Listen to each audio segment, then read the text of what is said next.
Terimalah salam hangat dari kami, HKBP Kernolong, HKBP tertua di Pulau Jawa.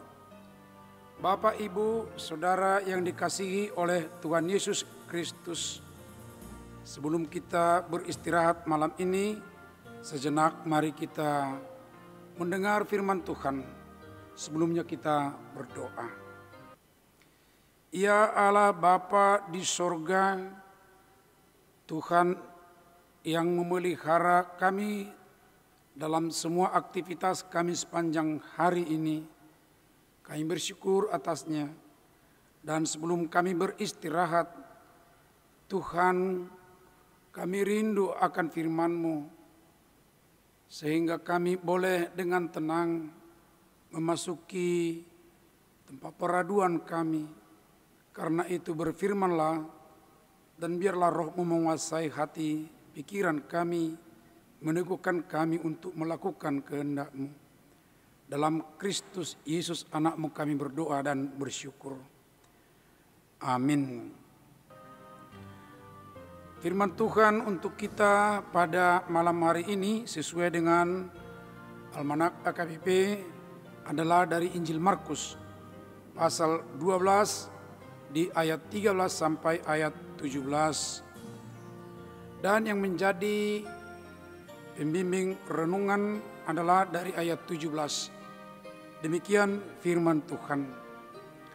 Lalu kata Yesus kepada mereka, berikanlah kepada Kaisar apa yang wajib kamu berikan kepada Kaisar, dan kepada Allah apa yang wajib kamu berikan kepada Allah.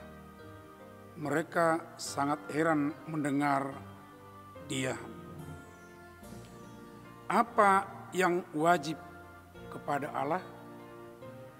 Soal hak dan kewajiban, saudara-saudaraku, mana biasanya yang kita utamakan? Malam ini firman Tuhan mengajak dan mengingatkan kita tentang kewajiban. Sebelumnya perlu kita pahami apa arti kewajiban.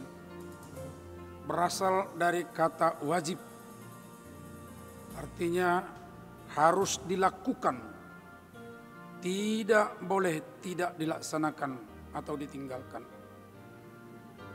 Lalu kata bentukan kewajiban berarti sesuatu yang diwajibkan, sesuatu yang harus dilaksanakan atau keharusan. Berdasarkan pengertian itu, kita bisa tahu bahwa di aras dan bidang, tempat, waktu, dan situasi tertentu kita punya kewajiban. Kewajiban domestik misalnya, dalam rumah tangga kita punya kewajiban. Demikian juga internal, sebagai warga negara, sebagai anggota persekutuan sosial, di tempat kerja, dan lain sebagainya.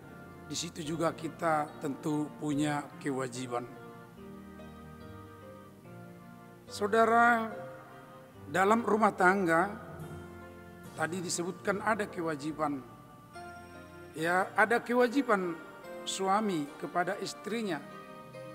Dan tentu sebaliknya juga kewajiban istri kepada suaminya. Sebagaimana dituliskan oleh Rasul Paulus di 1 Korintus 7 ayat 3. Hendaklah suami memenuhi kewajibannya terhadap istrinya. Demikian pula istri terhadap suaminya. Dan mohon suami yang di sampingnya sekarang ada istri, senyum dulu kepada istrinya. Sebaliknya juga istri senyum kepada suami. Kalau kebetulan tidak berada sekarang, jangan simpan juga senyum itu, tetap senyum. Tapi nanti juga ketika ketemu, senyum dan katakanlah masing-masing kita punya kewajiban ya. Lalu kewajiban orang tua kepada anak juga ada. Kewajiban orang tua kepada anak. Haruslah engkau mengajarkannya berulang-ulang kepada anak-anakmu dan membicarakannya apabila engkau duduk di rumahmu, apabila engkau sedang dalam perjalanan, apabila engkau berbaring, dan apabila engkau bangun. Tentu ini semua kita orang tua ingat ya, tertulis dalam Ulangan 6 ayat 7. Dan juga ini sejalan dengan apa yang kemudian dituliskan oleh Rasul Paulus. Dan kamu bapak-bapak. Tapi tentunya di sini juga ibu-ibu sebagai orang tua. Janganlah bangkitkan amarah di dalam hati anak-anakmu. Tetapi didiklah mereka di dalam ajaran dan nasihat Tuhan. Efesus 6 ayat 4. Tapi sebaliknya loh. Anak-anak pun punya kewajiban, dan anak-anak di sini tentu lebih luas lagi yang berstatus anak lah kira-kira ya. Ini ada dalam dasar titah yang diberikan oleh Tuhan kepada Musa di Gunung Sinai. Katanya, hormatilah ayahmu dan ibumu, supaya lanjut umurmu di tanah yang diberikan Tuhan Allahmu kepadamu. Dalam Keluaran 20 ayat 12. Dan ini akhir-akhir ini sering dimunculkan oleh penggubah lagu lagi ya. Supaya para anak yang berstatus anak ingat orang tuanya, terutama di masa tuanya. Supaya orang tuanya ya tidak kesepian, tidak sendiri, tidak ada yang mempedulikan, tapi oleh anaknya harus benar-benar mempedulikannya. Dan diingatkan oleh Rasul Paulus lagi secara khusus, ya ini kepada yang lebih kecil tentunya, Efesus 6 ayat 1. Hai anak-anak, taatilah orang tuamu di dalam Tuhan, karena haruslah demikian. Bapak ibu saudara, sebagai bagian dari budaya, ya kita pun punya kewajiban masing-masing. Ambil saja budaya Batak misalnya dengan trilogi kekerabatannya. Manat merdongat tubuh, soba merhula-hula, elek merburu. Demikian juga dalam persekutuan se-RT, se-RW, serikat tolong-menolong atau persahutahun.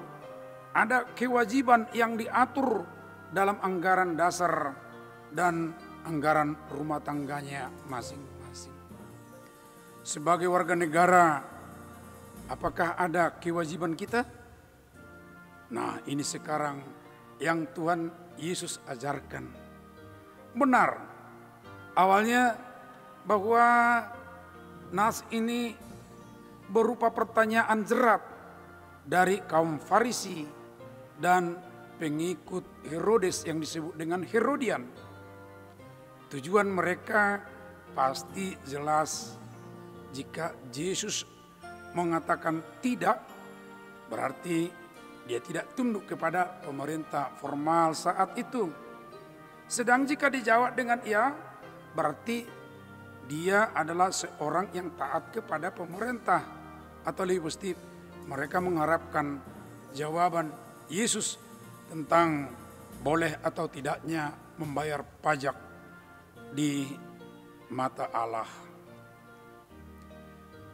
Saudara, jawaban yang diberikan Yesus kepada para penjerat ini merupakan ajaran yang jelas dan tegas. Pertama, berikanlah, katanya. Ini adalah kata kerja yang berarti membayar kembali sepenuhnya. Itu menunjukkan keharusan atau kewajiban kepada kaisar untuk segala sesuatu kemudahan yang telah disediakan oleh pemerintah Romawi atau kaisar. Maka setiap orang yang di bawah pemerintahannya perlu untuk membantu pemerintah tersebut dengan memberikan pajak. Dan ini kemudian diingatkan kepada jemaat Kristen berlatar belakang Yahudi yang ada tinggal di kota Roma. Ini bisa kita baca dalam Roma 13 ayat 1 sampai 7. Ya, bagaimana warga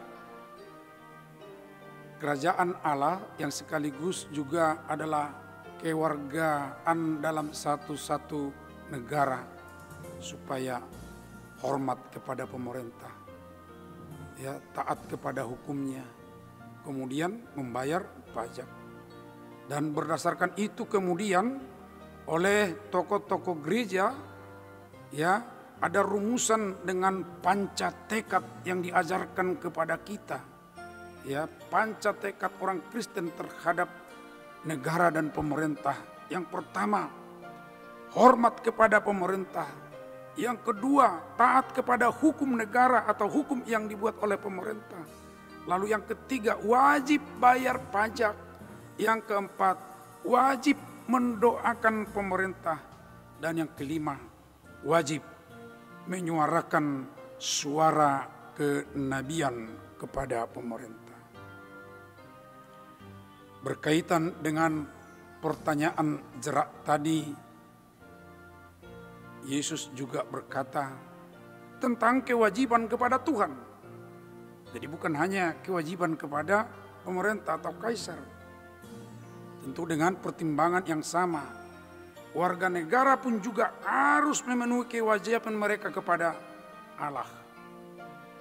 Tidak ada yang aneh atau yang tidak benar atau tidak tepat dalam membayar pajak. Ada dua macam pajak disebutkan di situ. Karena keduanya adalah demi terlaksananya kehendak Allah. Ingat, Yesus sendiri membayar pajak kepada pemerintah.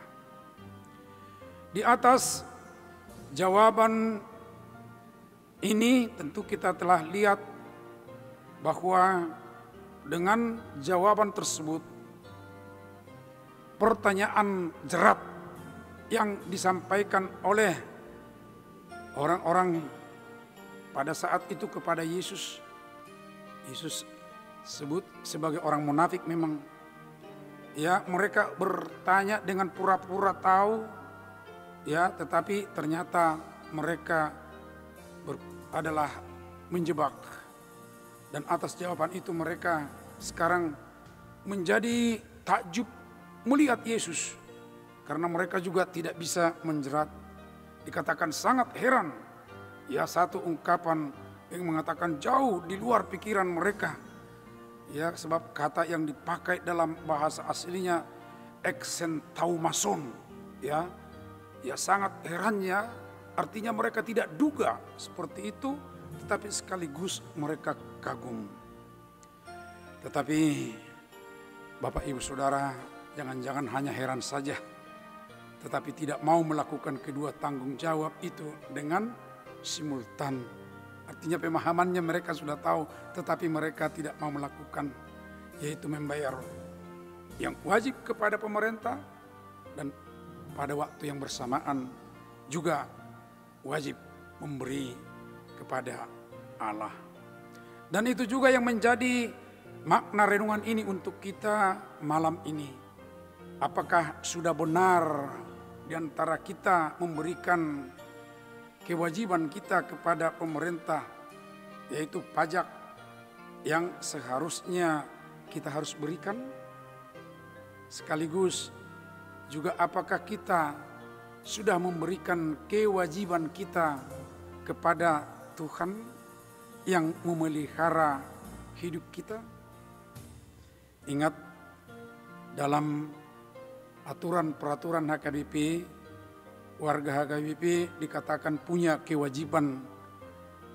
Dalam aturan kita itu disebutkan 3. Yang pertama, ya ini bukan soal uang, yaitu menjadi saksi Kristus di tengah-tengah persekutuan umum, menggunakan karunia-karunia yang ada pada dirinya masing-masing.